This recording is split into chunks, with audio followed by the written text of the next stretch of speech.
नमस्कार, मैं संतोष सिंह और आज हम जिस विषय पर चर्चा करने जा रहे हैं वो विषय है बीजेपी संघ और उसके अनुषांगिक संगठनों के बीच बढ़ते मतभेद। वजह क्या है? जी हाँ, जरा इस जनाब के पोस्ट को गौर से देखिए। यह है अनिल कुमार सिन्हा, विद्यार्थी परिषद के कभी बिहार स्तर के बड़े नेता हुआ करते थे। एबीवीपी संघ के अनुषांगिक संगठन छात्र विंग अखिल भारतीय विद्यार्थी परिषद के बड़े चेहरे हुआ करते थे। बिहार विश्वविद्यालय के कभी स्टूडेंट यूनियन के प्रेसिडेंट भी रहे। इन्होंने नीट आंदोलन को लेकर एक पोस्ट किया, जो पोस्ट आप देख रहे हैं, जिस पोस्ट में इन्होंने अपनी दर्द को बयां किया है कि आज जो छात्र आंदोलन पूरी तौर पर अराजक तत्वों के हाथ में चला गया है, इसकी एक बड़ी वजह है विद्यार्थी परिषद का चुप रहना। इनका मानना है कि विद्यार्थी परिषद को इस आंदोलन को लीड करना चाहिए था, और जब विद्यार्थी परिषद लीड करता तो फिर ऐसे अराजक तत्व इस आंदोलन में प्रवेश नहीं कर पाते, और विद्यार्थी परिषद को इस तरीके के आंदोलन को लीड करना चाहिए था। आज के दौर में इस तरीके का सवाल संघ के भी पुराने स्वयंसेवक में ये हैं, और विद्यार्थी परिषद के तो बड़े चर्चित चेहरे रहे हैं। और दूसरी खबर ये झारखंड से आ रही है, और अभी हाल में ही जो है सो झारखंड में जेपीएससी को लेकर बड़ा बवाल मचा है, जबरदस्त। हजारों हजार छात्र सड़क पर रहे। जरा इस पोस्टर को गौर से देखिए, जिसमें बार सवाल हो रहा है कि विद्यार्थी परिषद इस आंदोलन में कहाँ गायब है। विद्यार्थी परिषद की भूमिका कहीं दूर दूर तक नहीं दिख रही है इतने बड़े छात्र आंदोलन को लेकर, जबकि वहां सरकार में भी बीजेपी नहीं है। आप देख रहे हैं ना, एक से एक पोस्टर आपको दिख रहा है, एक अखबार की पूरी रिपोर्ट इसी पे है, और उस रिपोर्ट में भी झारखंड के एक बड़े नेता, जो आप कह सकते हैं कि विद्यार्थी परिषद से जिनका लंबा जुड़ाव रहा है, उन्होंने वहाँ भी उन्होंने एक फेसबुक पोस्ट पर लिखा है, और जिसमें विद्यार्थी परिषद की इस आंदोलन में नगण्य भूमिका को लेकर सवाल खड़ी किए हैं, अपने ही दल और अपने ही अनुषांगिक संगठन को लेकर। दोनों गौर से नहीं, दोनों जगह एक स्तर के विद्यार्थी परिषद के नेता सवाल खड़े कर रहे हैं, और सवाल ये खड़ा कर रहे हैं कि आखिर हो क्या गया है इस संगठन को। ये संगठन भाई देश की सबसे बड़ी संगठनों में से एक छात्र संगठन माना जाता था। मैं भी इस संगठन से जुड़ा हुआ था। विद्यार्थी परिषद के एक छात्र होने की वजह से हम इसके कामकाज को भी काफ़ी करीब से मैंने देखा है। अलग अंदाज होता था इनसे जुड़े हुए छात्रों का, लगता था कि हाँ, अनुशासनशील ज्ञान जो स्लोगन है वो वाकई में उसमें दम था, लेकिन आज कहीं प्रभावी नहीं दिख रहा है। ये बात मुझे भी खटक रही है कि विद्यार्थी परिषद कभी ये नहीं देखा कि सरकार में कौन है। विद्यार्थी परिषद ने कभी ये नहीं देखा कि हमारे इस आंदोलन से सरकार के सेहत पर क्या प्रभाव पड़ेगा, चाहे सरकार में बीजेपी ही क्यों ना हो। वो हमेशा छात्र हित की बात करती रही है, और जब से विद्यार्थी परिषद का राजनीतिकरण हुआ है, भाजपा के साथ गलबहियां जब से उन्होंने लगाई है, तब से विद्यार्थी परिषद का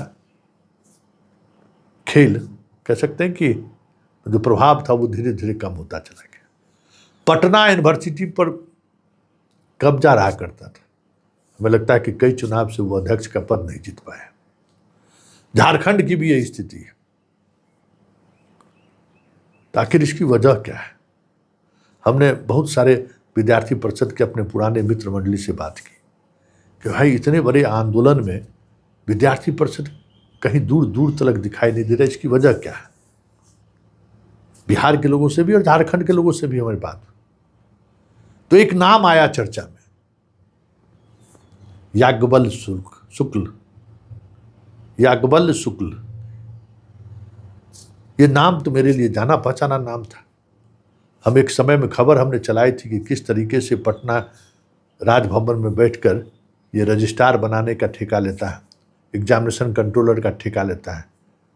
उस समय बिहार झारखंड का ही मंत्री था। हम खबर चलाए थे तो हमें याद आ गया, करे ये इस व्यक्ति की क्या भूमिका है।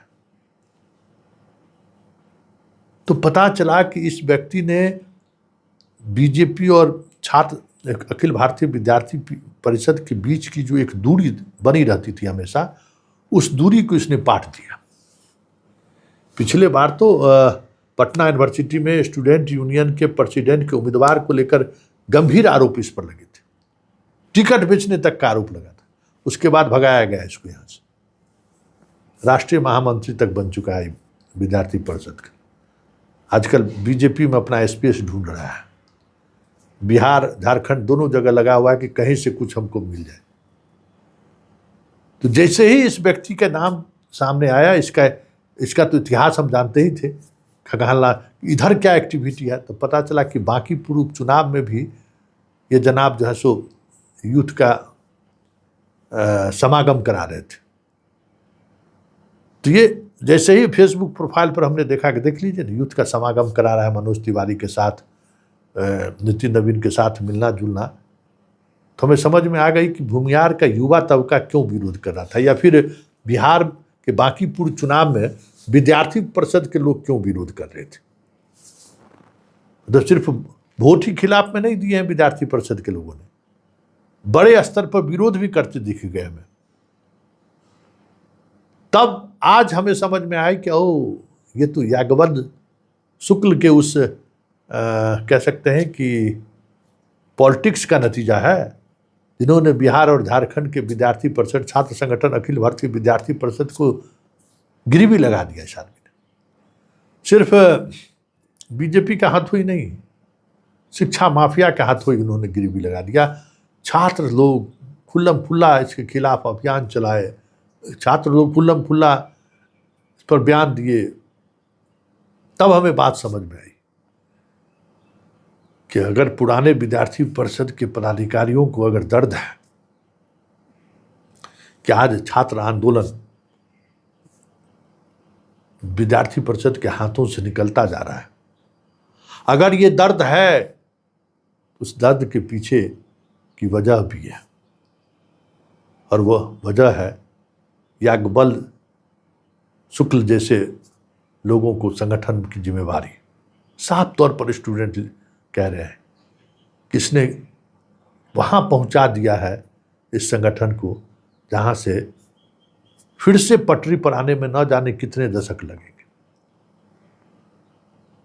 तो ये एक चेहरा है जिस चेहरे ने उस दूरी को ख़त्म किया, एक मजबूत छात्र संगठन के उस पकड़ को ख़त्म किया, जिसकी व्यथा आज अनिल कुमार सिन्हा जैसे विद्यार्थी परिषद के बड़े कद्दावर नेता सार्वजनिक तौर पर फेसबुक पर लिख रहे हैं। झारखंड के बड़े से बड़े विद्यार्थी परिषद के में रहे छात्र नेता लिख रहे हैं। बताइए ने कि जेपीसी के खिलाफ इतना बड़ा आंदोलन झारखंड में, सारे छात्र संगठन, सारे छात्र सड़क पर रहे, लेकिन विद्यार्थी परिषद कहीं दूर दूर तक दिखाई नहीं दिया। तो इसके लिए सिर्फ याज्ञवल्क्य शुक्ल ही जिम्मेवार हैं, या फिर पूरी बीजेपी की वो मशीनरी जिम्मेवार है जिसने ये तय कर रखा कि मोदी है तो मुमकिन है, मोदी है तो बीजेपी है, मोदी है तो फिर विद्यार्थी परिषद भी है, मोदी है तो संघ भी है। क्या इस सोच का नतीजा तो नहीं है? जरा सोचिए, एक ऐसा छात्र संगठन जिसकी पहचान आंदोलन था, 2014 के बाद कभी कहीं आंदोलन करते हुए देखा आपने? बड़ा सवाल है जो आपके लिए छोड़ कर जा रहा हूं मैं।